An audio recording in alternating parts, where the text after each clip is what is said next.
Hello friends, welcome to zaagzoogkitchen. இன்னைக்கு நம்ம zaagzoogkitchenல பார்க்க போறது cook with comaliல அக்ஷய் கமல் ப்ரோ செஞ்சு வின் பண்ணிருந்த Thai style chicken wings recipe தான் பார்க்க போறோம்.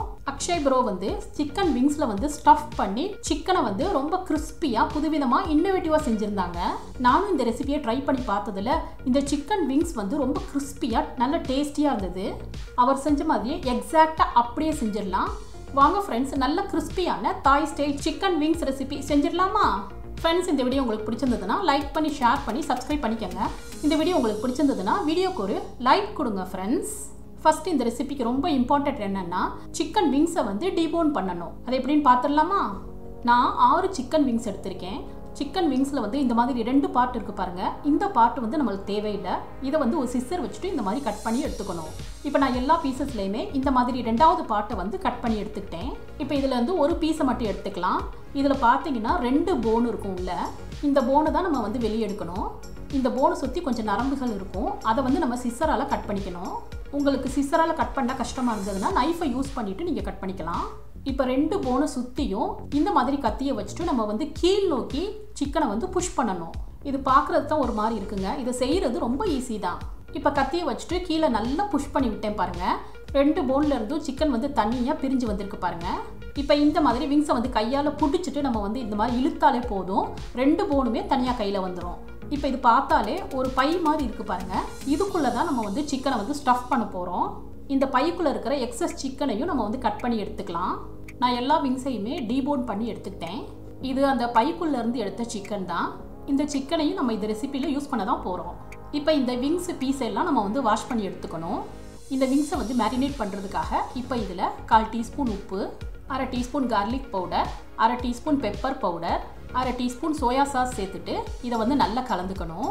ஃப்ரெண்ட்ஸ், உங்கள்கிட்ட கார்லிக் பவுடர் இல்லைன்னா அதுக்கு பதிலாக இஞ்சி பூண்டு பேஸ்ட் 1/2 டீஸ்பூன் சேர்த்துக்கோங்க. இப்போ இதை ஒரு 10 நிமிஷத்துக்கு அப்படியே வச்சிடலாம். அப்போ தான் இந்த விங்ஸில் வந்து சோயா சாஸ்லாம் நல்லா இறங்கும்.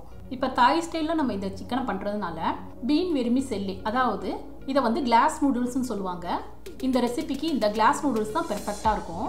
இப்போ ஒரு பவுலில் வெதுவெதுப்பான தண்ணி எடுத்துக்கிறேன். இதில் வந்து இந்த கிளாஸ் நூடுல்ஸை கொஞ்சமாக கட் பண்ணி சேர்த்துக்கணும். இதை ஒரு 5 நிமிஷத்துக்கு அப்படியே வச்சிடலாம். இப்போ ஸ்டஃபிங் ரெடி பண்ணிடலாம். பிளேட்டில் வந்து 1/2 கப்பு வந்து கீமா எடுத்திருக்கேன், அதாவது மிஞ்சுடு சிக்கன் எடுத்திருக்கேன். நம்ம ஏற்கனவே டீபோன் பண்ணப்போ எடுத்து வச்சிருந்த சிக்கனையும் சேர்த்து தான் அரைச்சி எடுத்து வச்சிருக்கேன். இப்போ இதில் ஜூலியனா நீளமாக கட் பண்ண கேரட் கொஞ்சம் சேர்த்துக்கிறேன். பொடியாக கட் பண்ண ஸ்ப்ரிங் ஆனியன் கொஞ்சம் சேர்த்துக்கணும். இப்போ இதில் உங்கள்கிட்ட மஷ்ரூம் இருந்தால் நீங்கள் அதை கூட கட் பண்ணி சேர்த்துக்கலாம். இப்போ நம்ம ஊற வச்சிருந்த நூடுல்ஸை வந்து இந்த மாதிரி சிசரால் லைட்டாக கொஞ்சம் கட் பண்ணிவிட்டு தண்ணியெல்லாம் நல்லா வடிச்சிட்டு இப்போ இந்த ஸ்டஃபிங் கூட சேர்த்துக்கணும். இப்போ இதில் 1/4 டீஸ்பூன் உப்பு, 1/4 teaspoon pepper powder, 1/4 teaspoon soya sauce, பைண்டிங்காக 1/2 டீஸ்பூன் கார்ன்ஃப்ளவர் பவுடர் சேர்த்துக்கிறேன். இப்போ இது எல்லாத்தையுமே நல்லா மிக்ஸ் பண்ணி வச்சுக்கணும். இப்போ நம்ம விங்ஸும் மேரினேட் ஆயிடுச்சு. ஒரு பீஸ் விங்ஸ் எடுத்துக்கலாம். இப்போ இதுக்குள்ளே வந்து நம்ம ஸ்டஃபிங்கை வந்து எவ்வளோ ஃபில் பண்ண முடியுமோ அந்த அளவுக்கு அழுத்தி வச்சு நல்லா ஃபில் பண்ணிக்கணும். இந்த விங்ஸை வந்து நல்லா கைக்குள்ளே வச்சுட்டு இந்த மாதிரி ப்ரெஸ் பண்ணி ஸ்டஃபிங்கை வந்து ஃபில் பண்ணிக்கணும். பாருங்கள் ஃப்ரெண்ட்ஸ், இந்த அளவுக்கு ஃபில் பண்ணிட்டேன். இப்போதைக்கு இதை தனியாக எடுத்து வச்சிடலாம். இதே மாதிரி இன்னொரு பீஸ் வந்து ஸ்டஃப் பண்ணி காமிக்கிறேன் பாருங்கள். இதே மாதிரி எல்லா விங்ஸ்லையும் ஸ்டஃபிங்கை வந்து ஃபில் பண்ணி எடுத்துக்கணும். இப்போ இந்த விங்ஸை வந்து குக் பண்ணுறதுக்காக இந்த விங்ஸை வந்து ஸ்டீமர் பிளேட்டில் வச்சுக்கிறேன். இதை இந்த மாதிரி ஸ்டீமரில் வச்சுட்டு இதை ஒரு 10 நிமிஷத்துக்கு நம்ம வந்து ஸ்டீம் பண்ணி எடுத்துக்கலாம். ஃப்ரெண்ட்ஸ், ஸ்டீம் பண்ணுறது வந்து ரொம்ப முக்கியம். ஸ்டீம் பண்ணால் தான் சிக்கன் வந்து நல்ல உள்ளே குக் ஆகும். 10 நிமிஷம் ஸ்டீம் பண்ணி எடுத்துக்கிட்டேன். சிக்கன் வந்து நல்ல உள்ளே குக்காக இருக்குது பாருங்கள். இப்போ விங்ஸை வந்து ரோல் பண்ணிக்கலாம். ஒரு முட்டை எடுத்துட்டு இதில் ஒரு பிஞ்சு சால்ட்டு சேர்த்துட்டு இதை நல்லா பீட் பண்ணி வச்சுக்கணும். இது கூடவே ரோல் பண்ணுறதுக்காக கொஞ்சமாக மைதா மாவு எடுத்திருக்கேன். இப்போ ஸ்டீம் பண்ண ஒரு பீஸ் எடுத்துட்டு மைதா மாவில் இந்த மாதிரி ரோல் பண்ணிக்கணும். இப்போ ரோல் பண்ணதை நம்ம ஏற்கனவே பீட் பண்ணி வச்சுருந்தா முட்டையில் வந்து டிப் பண்ணி எடுத்துக்கணும். இப்போ இதை வந்து இந்த மாதிரி கொரகொரப்பாக இருக்கிற பிரெட் க்ரம்ஸில் வந்து சேர்த்துட்டு பிரெட் க்ரம்ஸ் வந்து விங்ஸில் எல்லா இடத்துலையுமே கோட் ஆகிற அளவுக்கு நல்லா அழுத்தி பிடிச்சி ரோல் பண்ணிக்கணும். இப்போ விங்ஸ் வந்து பிரெட் க்ரம்ஸால் நல்லா கவர் ஆயிடுச்சு. இதே மாதிரி இன்னொன்று செஞ்சு காமிக்கிறேன் பாருங்கள். இப்போ நான் எல்லா விங்ஸையுமே மைதா முட்டையோட ரோல் பண்ணிவிட்டு பிரெட் க்ரம்ஸில் கோட் பண்ணி எடுத்துக்கிட்டேன். இப்போ விங்ஸை வந்து ஃப்ரை பண்ணிக்கலாம். கடாயில் ஆயில் சேர்த்துருக்கேன். ஆயில் சூடானதும் அடுப்பை வந்து லோ டு மீடியம் ஃப்ளேமில் வச்சுட்டு விங்ஸை வந்து 2-3 பீஸ் சேர்த்துக்கலாம். பிரெட் க்ரம்ஸில் கோட் பண்ணியிருக்கிறதுனால சீக்கிரமே ஃப்ரை ஆகிடும். இப்போ இது ஒரு சைடு குக் ஆனதும் நம்ம இதை திருப்பி விட்டுக்கலாம். மறு சைடு குக் ஆயிடுச்சு. திருப்பி விட்டு நல்ல கோல்டன் ப்ரௌனாக ஃப்ரை பண்ணிக்கணும். பாருங்கள் ஃப்ரெண்ட்ஸ், விங்ஸ் வந்து நல்ல கிறிஸ்பியாக ஃப்ரை ஆயிருக்கு.